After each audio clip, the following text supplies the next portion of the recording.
देखो हिंदी है, चैप्टर है शिक्षा और संस्कृति। इसको लिखा है महात्मा गांधी जी ने। इसकी विधा है शिक्षा शास्त्र। पहले ऑब्जेक्टिव पढ़ा चुके हैं, ये सब्जेक्टिव टोटल है। और ये वीवीआई प्रश्न है, गांधी जी बढ़िया शिक्षा किसे मानते हैं? तो गांधी जी बढ़िया शिक्षा अहिंसक प्रतिरोध को मानते हैं। यह शिक्षा अक्षर ज्ञान से पहले मिलना चाहिए, जिससे बालक प्रेम से घृणा को, सत्य से असत्य को, कष्ट से सहन को आसानी से जीत सके। अहिंसक प्रतिरोध मतलब होता है सहनशील होना चाहिए लोगों को, किसी के प्रति मारपीट नहीं, अपने दिल से भाव से किसी को जीत लेना। वो बोलता है यहाँ पर लिखा है प्रेम से घृणा को, सत्य से असत्य को और कष्ट को सहन से। महात्मा गांधी जी कभी लड़ाई नहीं किए, ठीक है ना, और भारत को आजादी दिलाया। तो उसी प्रकार कहता है बच्चे को भी सहनशील बनाना चाहिए, अक्षर ज्ञान से पहले, मतलब संस्कार होना चाहिए। अब संस्कार पढ़ा लिखा दिया बहुत, संस्कार नहीं है तो कोई फायदा नहीं उससे, समझा। इसलिए कहा जाता है आधा रोटी खाओ, नमक रोटी खाओ, लेकिन बच्चे को जरूर पढ़ाओ। लेकिन पढ़ाने से पहले संस्कार देना चाहिए बच्चे को। यदि अनपढ़ भी रह जाए तो घर का इज्जत तो हमेशा संभाले रहना चाहिए।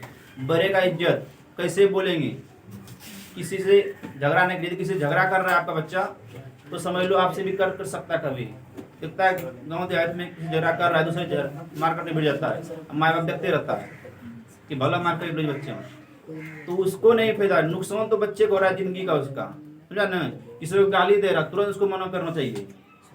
किसी दिन दूसरे को दे रहा, किसी को दूसरे को आंख दिखा रहा है, किसी दिन आपको भी आंख दिखा सकता है अपने बच्चे को। इसलिए अपने बच्चे को एकदम कंट्रोल में रखना, संस्कार में रखना चाहिए, ताकि इज्जत जो है घर का इज्जत बचाए रखे। वही सब नहीं दिलाता है तो अलग फुटोने में रहता है। मम्मी यहाँ है, अब बेटी आगे चल रही है बाजार में, देखता है ना, संस्कार ही अलग है। अगला प्रश्न है शिक्षा का ध्येय गांधी जी क्या मानते थे और क्यों?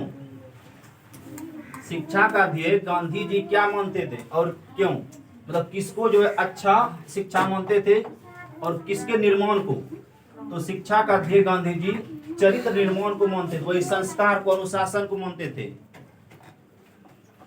क्योंकि चरित्रवान व्यक्ति ही समाज को नई शिक्षा दे सकता है। बिना चरित्र निर्माण के बच्चे त्याग, सहानुभूति, प्रेम और सदाचार के मनुष्य को नहीं समझ पाएंगे। जिसको समझ नहीं रहेगा, जिस बच्चे में संस्कार नहीं है, डिसिप्लिन नहीं है, तो दूसरों की बात नहीं समझ पाएंगे। किस प्रकार जो है सहानुभूति होती है, प्रेम होती है, सदाचार होती है। यदि किसी का गार्जियन को समझा रहा है बच्चे को कि दारू मत पियो, गंजा मत पियो, बच्चा सब की जिसको संस्कार है जाते हमारा बोले लग अपने बेटा समझा बोल पे ले जाके बड़का अपने बेटा नहीं समझ, उस बेचारा इस क्या करना चाहता है कि मेरा बच्चा जो बिगड़ गया है कम से कम तुम भी सुधर जाओ, ये करना चाहता है। एक अलगे बसा तो अपने बेटा ने परामर्श करियो, इंजीनियर नहीं कर सको, तो क्या वही डिसिप्लिन नहीं है।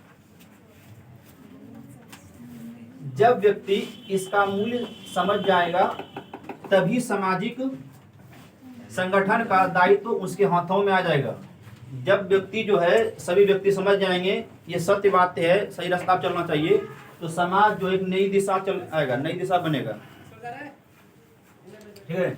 अगला प्रश्न है इंद्रियों का बुद्धिपूर्वक उपयोग सीखना क्यों जरूरी है? तो इंद्रियों का बुद्धिपूर्वक उपयोग सीखना इसलिए जरूरी है क्योंकि यह बौद्धिक विकास का एक सुगम मतलब अच्छा तरीका है। शारीरिक मानसिक विकास के लिए के बिना बौद्धिक विकास घटिया साबित होता है। इसलिए मस्तिष्क के विकास के लिए शारीरिक और आध्यात्मिक शिक्षा जरूरी है। मानसिक विकास क्या होगा? अब कोई व्यक्ति जो है बच्चे नहीं खेलता, खेलना चाहिए मनुष्य को। शारीरिक जो है विकास के लिए, मानसिक विकास के लिए रीडिंग करना चाहिए किताब को, तभी विकसित होगा। कुछ जो है सब जो शिक्षा जो है किताब में मिलती है 100% में, ठीक है ना, 40% किताब से शिक्षा मिलती है और 60% जो है आध्यात्मिक शिक्षा होती है। ठीक है।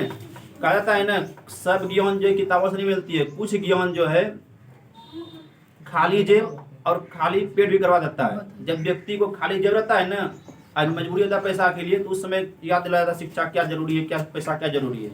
खाली पेट भूखे रहेगा, अभी तो क्या है, पापा का होटल है, खाते हैं और घूमते हैं, कोई रोक चेक नहीं, सरकारी होटल, ठीक है, कोई पैसा नहीं, निःशुल्क है। लेकिन जैसे अपना होटल होगा तब पता चलने लगता है। कहता है ना कि पापा का मंजिल का जो है झोपड़ी का तब महत्व होता है जब अपने पैसे से ईंट खरीदने लगोगे, ठीक है ना, तब महत्व होता है कि तुम्हारा झोपड़ी में महत्व है पापा का। तो इसीलिए जो है आध्यात्मिक होता है। आध्यात्मिक मतलब क्या होता है, खाली जेब और खाली पेट को शिक्षा को दिला देता है।